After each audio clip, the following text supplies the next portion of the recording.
আর চিন্তা করছে হুজুর কয় রাকাত পড়তাম, কত রাকাত পড়তাম, কোন নামাজ কোন সূরা পড়তাম।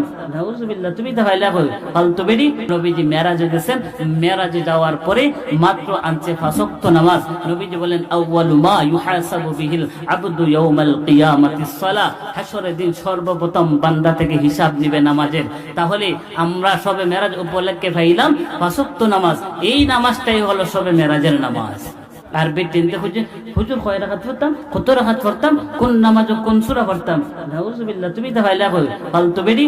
আসুন তো আমরা এই সবে মেরাজ থেকে যাওয়ার পরেই আমাদের সামনে শাবান মাস কালকে শুরু হবে। কালকে তারপরে একটা লাইলাতুন নিসফি মিন শাবান, এটাকে বলা হয় শাবানের মাঝামাঝি রাত, এই সবে বরাত। এটাই নবীজি বলছেন আহসুল হেলালা শাবান ই রমাদান, তোমরা শাবান মাসের চাঁদকে গণনা করে রাখো, যাতে করে নির্ভেজাল হয় রমজানটা পালন করতে। এজন্য আমরা শাবান মাস আসলেই তারিখ গণতে শুরু করে দিব। আল্লাহ যেন আমাদেরকে শাবান মাসের, নবীজি অধিকাংশ সময় রোজা রাখছে, আমাদেরকে যেন রোজা রাখার তৌফিক দান করেন। আমিন।